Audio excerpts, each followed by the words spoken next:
answer a very simple questions in 5 minutes, which many of you keep asking me, that why aren't we growing? Why aren't we growing enough? Where is like-for-like growth? Saudi, of course, as an economy is booming, but many retailers are not seeing it in their P&L. Why?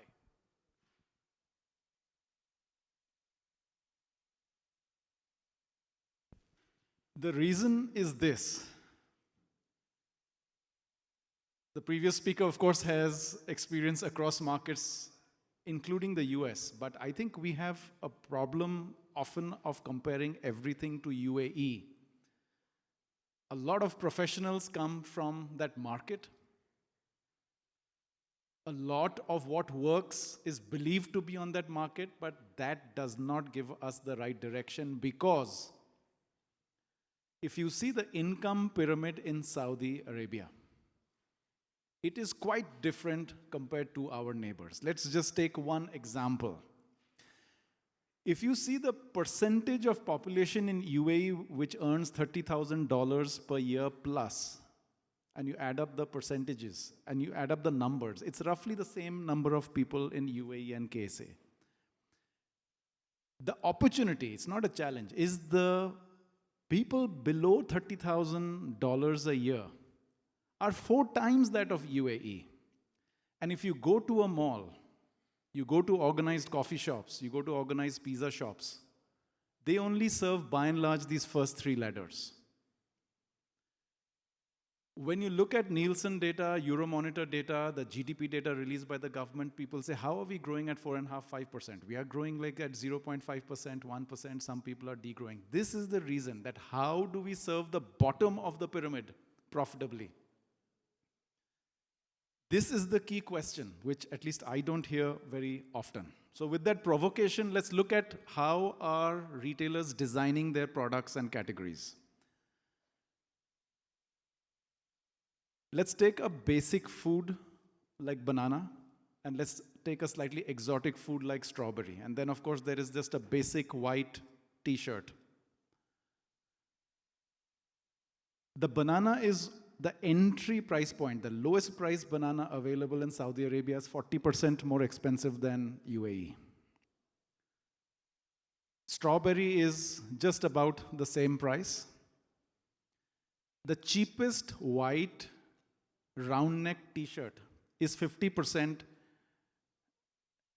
That 1.5 is 10 SAR, okay? That is 50% more than what's available in some of the neighboring countries. So even the price pyramid is not attuned to where the demand will come from. And that is one of the key reasons why organized retailers are not growing.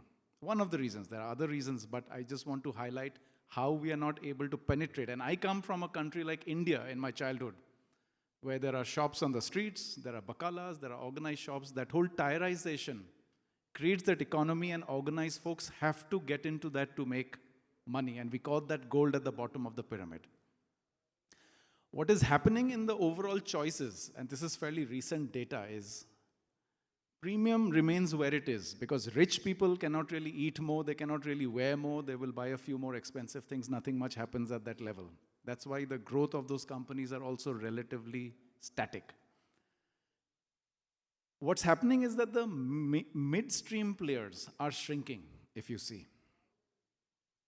Because there is a focus on this value, which is not really value at the bottom of the pyramid, it's really at the middle of the pyramid. So there is a confusion in the assortment, and even if you see the banana and the other example, I don't know how to go back, but you will see that there is a lot of ranges missing in the middle. This is what this whole chart is saying.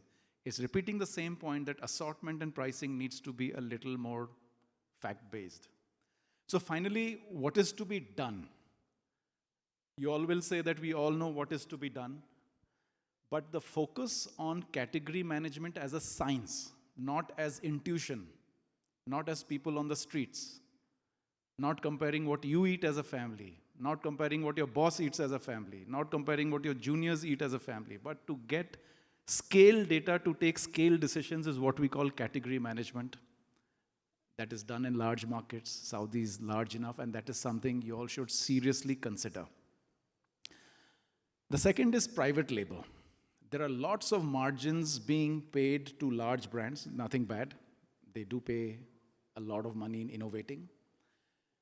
But at some point, the mindset has to switch in trading other people's products to creating your own products. And I'm talking only about retailers. I'm not speaking about consumer product companies here.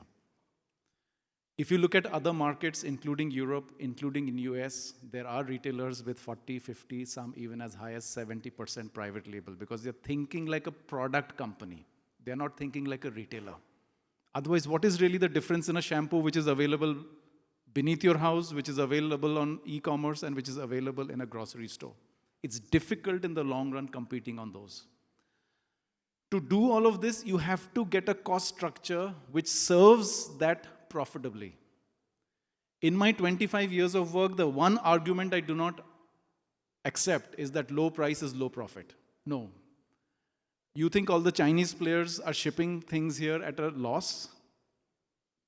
Even if you believe, it doesn't matter, because they will continue to eat your share and your cake. And they do not make a loss, by the way. And many of them are they're already in the process of setting up logistics hubs, supply hubs here. It is only going to get more competitive. E-commerce, I think enough has been talked of during the day, but this is a trend which is not going away. You have to find a way to make yourself relevant on these channels, even if it's on other people's channels. Tier 2, Tier 3 cities is something I want to emphasize about Saudi Arabia. All our clients talk about fighting in Riyadh. It's okay, keep fighting in Riyadh, but there's a lot of opportunity still, 75, 80%, which is outside of Riyadh, Jeddah, Dammam.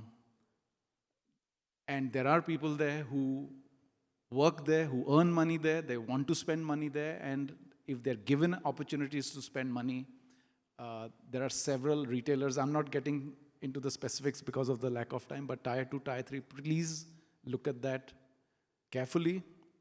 Real estate is cheaper, labor is cheaper, your profit margins will also be higher. And finally, analytics, about understanding your customer better, understanding what sells better, and if you can put the two together, even better. I don't have used cases from Saudi to share with you. I think people have started the journey, which is really great. But the next wave of growth really belongs to those people who at least use technology to claim they know their customers better. It's a little bit like your friend wishing you your birthday just because they've seen it on Facebook. First you think, how did you know? You must have seen it on Facebook. But you still like it, right? Even though you know it's technology enabled. So that technology enabled personalization, no matter how fake you believe it is, it does have an impact on the human psyche.